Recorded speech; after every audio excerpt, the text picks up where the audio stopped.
This podcast is sponsored by Communicate and Connect Counseling, where we have a team of therapists who provide individual, couples, and family therapy services, all tailored to meet the needs of military and veteran families. To learn more about our services, visit www.communicateandconnect.com. Welcome to the Communicate and Connect podcast for military relationships with your host, Elizabeth Polinsky, a military marriage counselor. If this is your first time listening to the Communicate and Connect podcast, please take a second to go rate, review, and subscribe to make sure you get all our future episodes. We also really want to know what it is you love about our podcast, and if for some reason you're not loving it, we want to know that too, because we're committed to providing the best quality content to help you improve your relationships.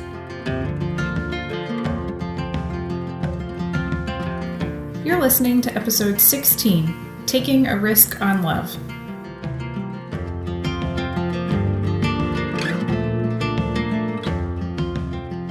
Hi, everyone. This is Elizabeth Polinsky, the host of Communicate and Connect podcast. And I'm really excited today because today I have a military spouse here with me. Her name is April, and I'm pretty excited. And if you have listened to any of the other episodes, or if you know me at all, you know that I love hearing love stories. So I'm probably going to ask April to share that too. But April, do you just want to introduce yourself first? Yeah, of course. Hi, everybody. My name's April. I'm 23 years old. Been married for 4 years. Ooh, congratulations. 3.5, so going on 4. Yeah, we've been really happy the last couple of years.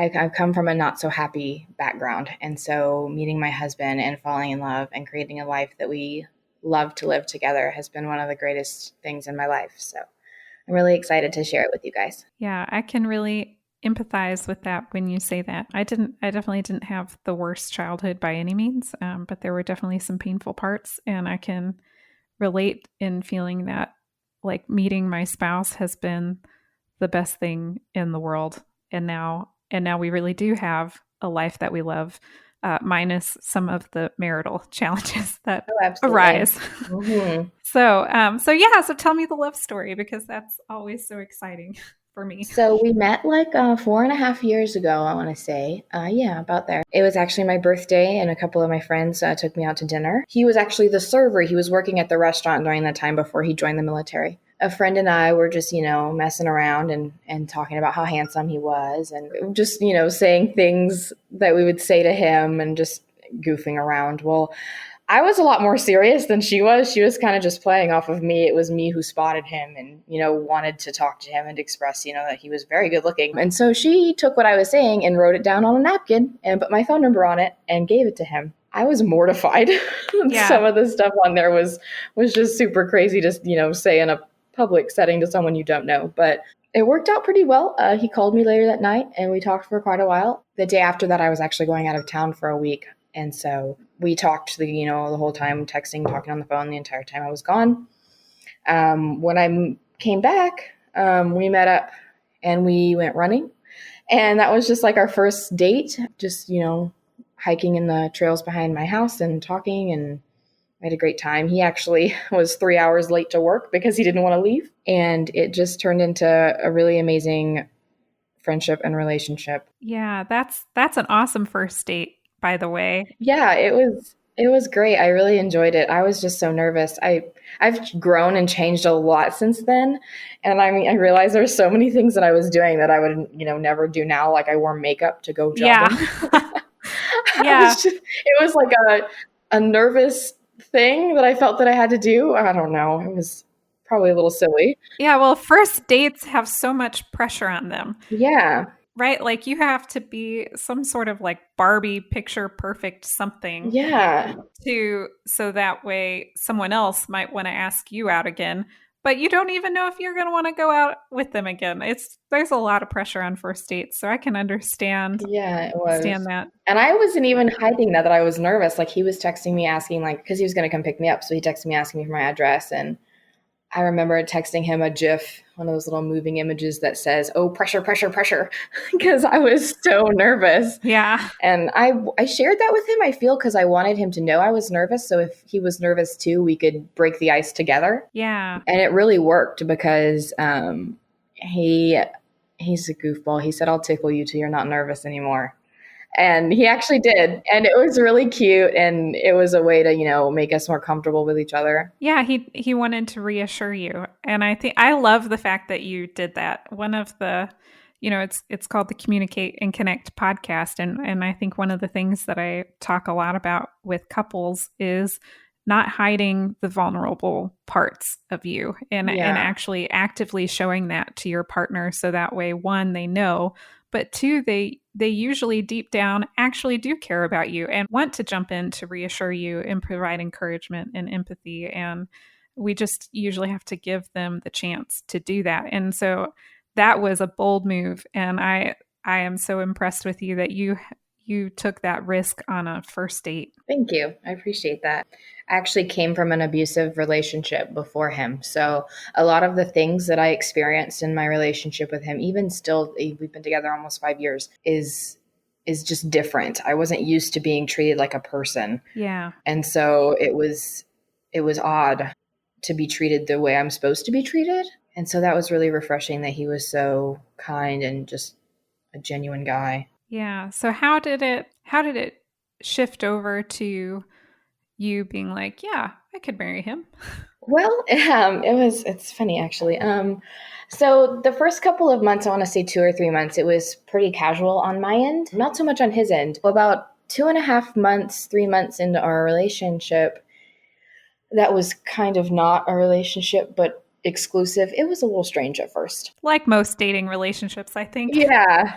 A little And big. so he had told me, I really enjoy spending time with you and I've fallen in love with you. And if we're going to be something, we're going to be everything. And that really hit me hard because like I said, I just gotten out of an abusive relationship. So I don't think I was truly ready at that time. A lot of my strained background of, like my hard childhood and stuff like that comes from my relationship with my mom. We don't have the best relationship at all. So I don't really talk to her too much about my dating life usually. And I don't know what made me say something to her, but I told her that he said that. And she said, "If you throw him away because of what your ex did to you, it will be the biggest mistake you make in your whole life." I can't even begin to explain how profoundly right she was, because that her saying that made me completely realize that I loved him too, and that it wasn't about my past, it was about my future and what I wanted moving forward. And I should, look the direction I'm walking instead of looking over my shoulder. And so we started, seriously dating, and it just took off like quicker than I'd ever imagined. That was about March, and we were engaged by November. Yeah. So you had a moment of sort of like contemplating your options and making a very conscious choice, like, I'm going to invest in this. I'm going to move forward. Yeah.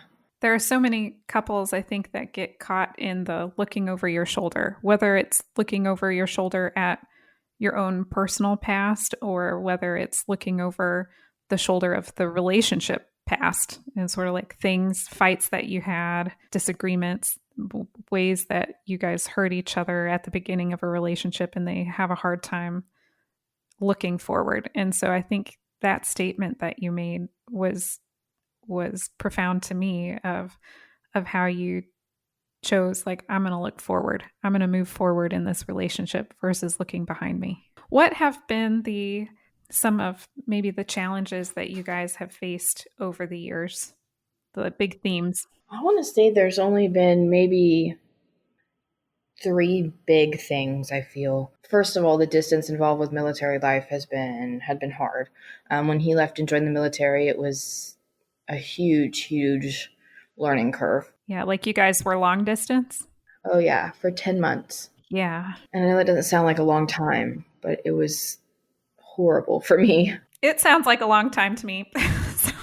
Not good. I have some, issues with depression and anxiety, so I just really felt hit hard by that, not having my best friend. So if I could jump in right there, just because not having your partner around does actually cause symptoms like depressive and anxious symptoms because we rely on our significant others for comfort, especially when we've been with them for a while and we have that deep connection. So maybe not during that casual phase, of like contemplating, but as things go on and as we become more and more committed, that bond that you have with a significant other, that is so important. And it's like home base for a lot of people. This is where I can go for comfort and support in order to deal with life. And basically, if you're long distance from the military, due to the military, either, deployment, or in this case, just like more typical long distance, that person is not there. You can't rely on them in the same way. And so you're kind of without your safety net. Yeah, I agree. And it is very, very hard. It makes so much sense to me that would have been a more challenging period in terms of feeling more anxious or depressed. Yeah, it was hard. And I always tell him too, when we talk about big separations or stuff like that, trying to explain to him how it feels for me. And I've said it feels like holding my breath the whole time. And then when he finally comes home, I can exhale. And that's like the best feeling, having him home and feeling like I can relax. I can really relate to that too. Yeah, we were long distance for quite a while before we were back together. I think it was like a year and a half almost, but it really sucked. Yeah, it was not fun. That was one of our big, things that we had to get through, learning how to communicate without actually being together in person. I've also had some health issues over the years that I didn't have when we first started dating. Getting used to that has been hard. I don't like feeling helpless. Mm-hmm. And so that has been hard because one of the biggest symptoms of my health problems is fatigue and weakness and feeling like an old lady, for lack of a better term. And I felt really guilty about a lot of that. And, him having to get used to me just being exhausted all the time.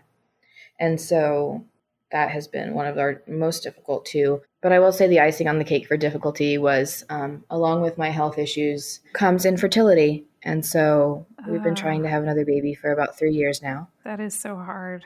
That's been the worst thing that I've ever gone through. There's been so many emotions with that that have just caused us a lot of pain. So I will definitely say that was our biggest hurdle. Yeah. And still is. We're still going through that. So that definitely becomes the hardest thing. I'm feeling for you as you say that. I have a strong desire to comfort you right now. And I realize that nothing I say can actually do much comforting. I can hear the sadness in your voice. Yeah. I appreciate it. Yeah. It's rough. I mean, there's just so many feelings. I mean, my son, he was conceived by mistake. And so feeling like I was able to have a baby with the wrong person, but can't have one with the right person is just gut-wrenching. Yeah. And I mean, I know there's no comparison and it's nobody's fault, but it's just, it's a lot to go through. It's a challenge. Absolutely. What are your sort of like tips for navigating challenges like this that you guys have had to figure out through the experience of going through it? I want to say the biggest thing is, like how you already mentioned, honest communication. Because I feel if you're going through something and your spouse doesn't know, there's no possible way they can be there for you. I really resent the notion that men more often than women are supposed to be mind readers. And they're just not. And so talking about it has been hard, but important. Especially my husband tends to be a little bit more closed off. And so pushing through those feelings and opening up to me about how he feels about it without making it sound like he's blaming me has been really hard for him. And that's, to talking about love languages, how we receive love in different ways. And a lot of feelings, I feel, come across to us in different ways. So learning how to explain that has been a big hurdle, but it's something that we get better at every day. Yeah. So if I were to kind of summarize, you said making sure you're having honest communication and and then number 2 would be sort of trying to get on the same page, because oftentimes when you're trying to convey something like you mentioned love languages and emotions coming across in different ways. So maybe you're trying to convey something, but the message isn't getting across to the Yeah. other person. Yeah. Personally, sometimes my sadness at, anything really, mostly about things that I feel significantly sad about, comes across angry. I am more comfortable with the feeling of anger than I am of sadness. And so it's kind of hard for me to portray that without, snapping at my husband. And I don't ever feel like he's done anything wrong. It's just me conveying my feelings in the wrong way. And so really, getting a hold of that and explaining to him, like, no, I'm sorry, you didn't do anything to make me react that way. It wasn't your fault. That was my bad. That has been something that I've had to work on significantly. Yeah, I can understand that too. It's very hard not to respond with the anger emotion, especially when you're feeling anxious or hurt or sad. I can get pretty critical of my partner also, but not so much when I'm sad, but especially if I feel like my feelings have been hurt. Anger, I think, is probably the go-to. There is something about anger that makes it feel so much more safer to express than those deeper, more vulnerable emotions. And so the times where you mentioned like your husband had to push through to really share some more vulnerable emotions. And so the times where you guys shared those vulnerable emotions, it sounded like that helped bring you closer together. Oh, yeah. I think that was something that has helped us get through, infertility and my health issues, which kind of go hand in hand. But yeah, it's helped to hear it from his side too. So I know that I'm not the only one who's sad. And he felt that he couldn't really convey sadness to me without feeling like he was blaming me. And he never wanted me to feel like it was my fault because, the things wrong with my body are not my fault. And so I definitely think it brought us closer because I felt that we were on the same page and I saw, more into his heart and how he truly felt about it. And that was comforting. I know it sounds silly to say I'm glad that he's sad, but it was almost like being glad that we were on the same page, not necessarily glad that he's sad, but in those emotions together. Yeah, you're not alone in the emotion. You guys are there in the same place together, which is all I think we ever need in a relationship, is to know that I'm not here alone in what I'm going through, but that I have someone else who I can, who's beside me. I can hold their hand and we are going to be in this together. So, you also mentioned love languages. Do you know what your guys' love languages are? Yeah, so mine tends to be acts of service and physical affection, and his is words of affirmation. Mm-hmm. I would say his is 90% words of affirmation and like 10% acts of service. Ah, okay. Whereas your acts of service is very high. Yes, and physical affection. I want to say it's about 50-50 for me, honestly. Okay. Yeah, and so that doesn't always match up well with his. I was thinking about how he didn't open up really for a while, it sounds like. And his intention was that he didn't want to blame you. So his intention was very caring, but that's not what came across to you. And it's this kind of the same thing here with the love languages. If he's, showering you with words of affirmation, his intention is real great, but it's not getting across to you because you guys have different love languages. Yeah. And I feel that I'm a strong believer in actions speak louder than words. And I feel that is, definitely apparent in my, love languages. Someone could tell me they love me all day long, but if they're not acting like it, I probably won't believe them. And so that's something big Yeah. for me. Again, coming Yeah. from an abusive relationship, my ex was the first to tell me he loved me, but he did not. And he made that very evident in the way he treated me. And so it took me a long time to read those actions instead of listening to what he said, because he was a very smooth talker, but it was not right. Yeah, that makes so much sense that you need proof. Yeah. Yeah, you need hard evidence, so to say, not promises.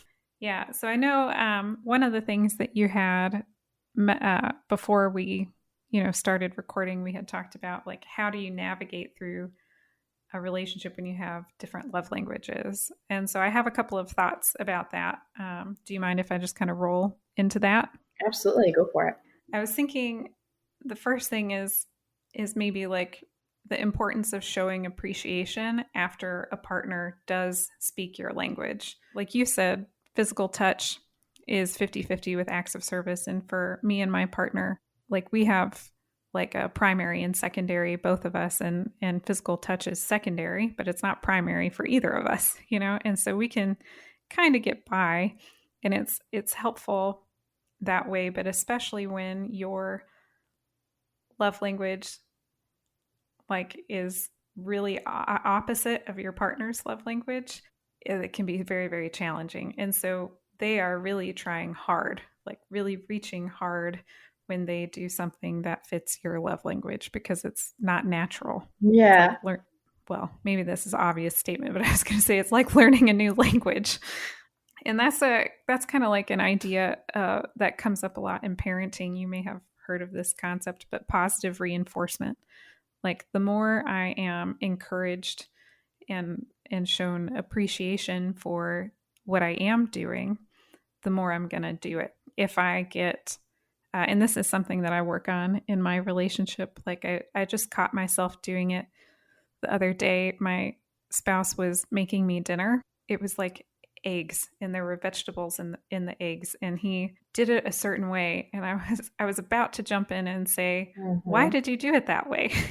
Like that's not how to do it. It's just eggs, right? But I had to catch myself and realize, wait, that's actually an act of service, right? He's showing me love right now by making me dinner, and if I jump in and say you're doing it wrong, then he's not really going to want to keep doing that. Instead, I need to like show appreciation, like, thanks Yeah, for that's a making good me dinner. reminder for me. I'm So thinking that about some way, stuff now. Whoopsie. yeah, Yeah. yeah, it's so hard to do, and it's not always coming from a critical place. Like I wasn't intending to be critical. I was just thinking, like, why did you do it that way? Yeah. That's not how I would have done it. It's Yeah. confusing to me that you would do it that way. That reminds me of how my husband cleans the kitchen. I'm just like, why? But so I catch myself saying, no, it's Yeah. fine. At least he's cleaning the kitchen. Yeah, and he's doing it out of love. I think the other thing is sometimes kind of like recognizing and having a little bit of acceptance that their language is a little bit different. So they even especially in that early stage when people are navigating it towards the beginning, like they may be putting in a lot of effort to speak your love language, but the natural thing, it's going to be normal to go back to what feels natural.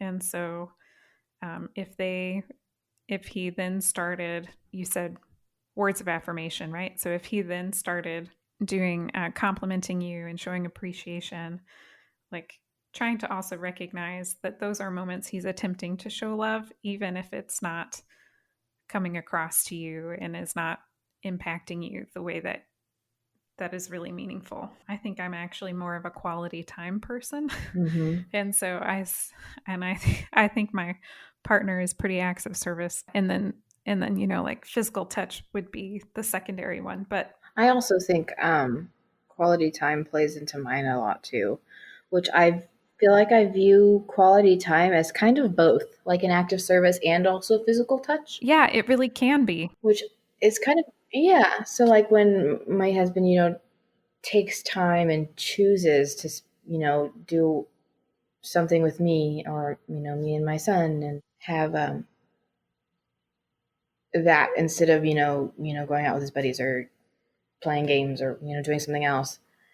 Not that those are bad things, but, seeing that he chooses us over other things really speaks to me as like an act of service. And then more often than not, when we go out as a family, we're, holding hands or, giving hugs. And my son loves to give us kisses back and forth, which I think is really cute. That is really cute.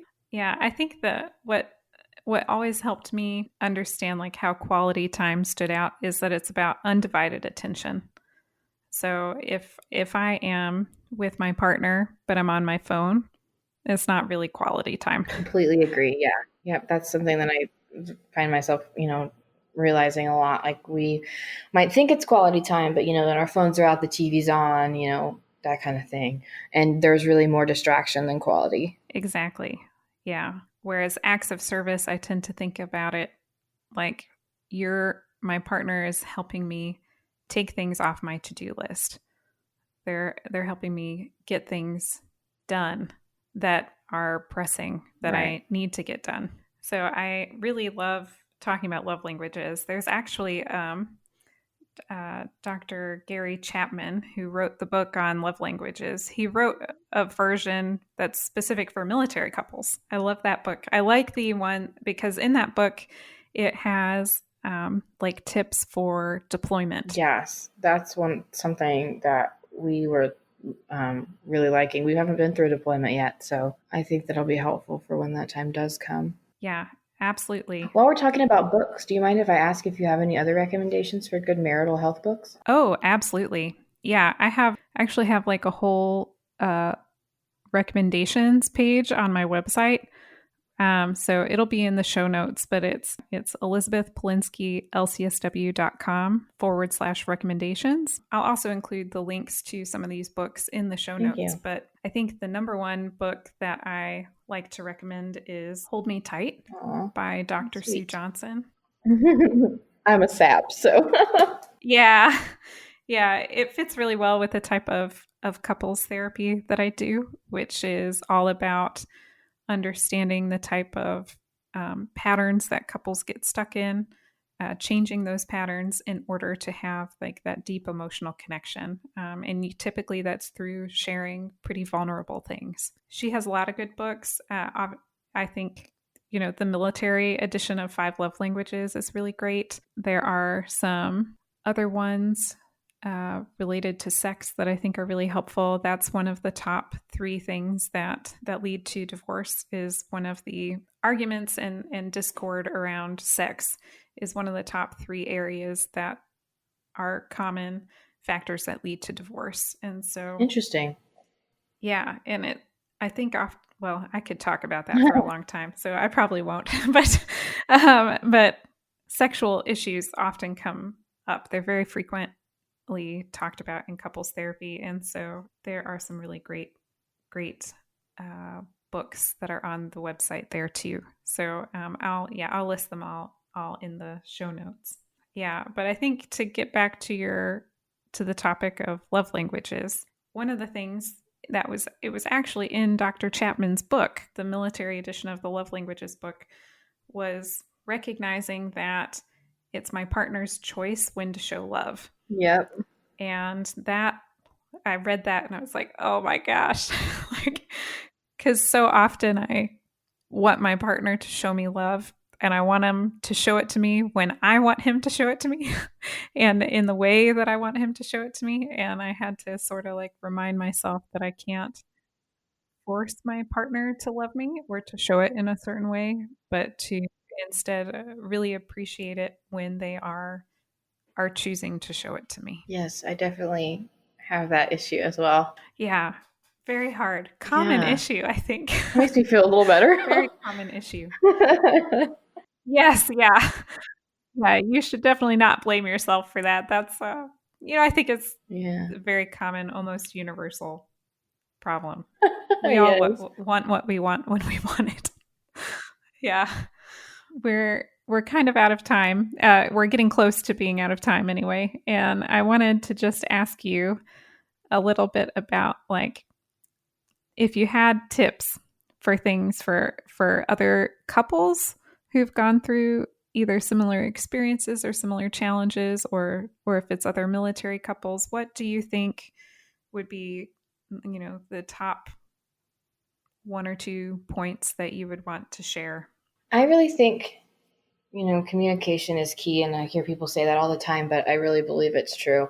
Honest communication and talking to your spouse about how you feel is so important. Having a regular, I don't want to use the word meeting because that sounds really professional, but my husband and I try to have like weekly meetings about things that we can, do better, things we've done good, things that have gone good, things haven't, what we can do to move forward, how the week, has gone, what we need to do for next week, stuff like that, just to talk about, where we are and check up on our love tanks, as we like to call it. Yeah, you need a full love tank. If it's empty, then there are problems. Yeah. And I feel like a lot of the times people, have a hole in their love tank and they're trying to fix it with duct tape, and that's not really how to do that. And so there are ways that you can fix it in a more constructive way. I feel like a lot of people, a lot of the time, try to fix a problem by doing something that's really going to make it worse.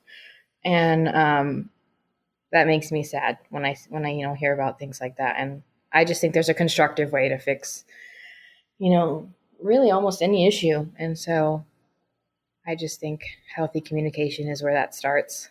Yeah, I absolutely agree. And I love that you do those weekly check-ins. We do monthly ones. And I often recommend that to couples. And in fact, I recommended that to my physical therapist today when I was chatting with her.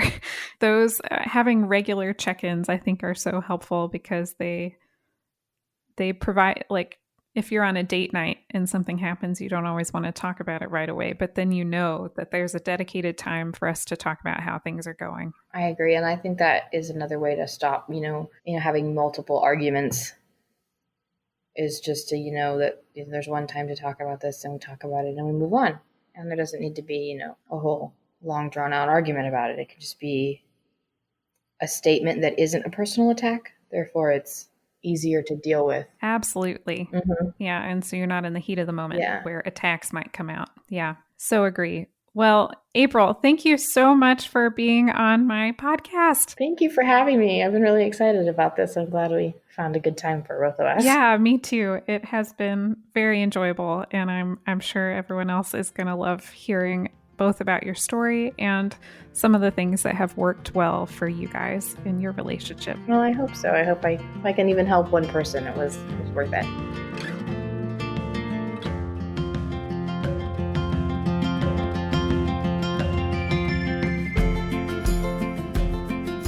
I hope you enjoyed today's episode. If so, please take a second to go rate, review, and subscribe so you get all of our future episodes. Make sure to check out the show notes to sign up for our free 10-week relationship email course.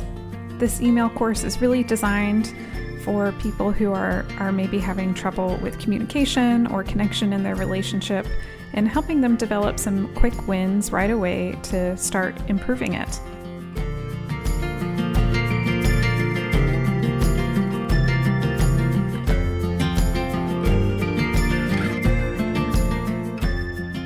While I am a therapist, this podcast is for educational purposes only and is not considered therapy.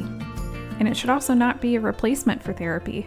If you think you need a professional of any kind, you should definitely go find one. Until next time.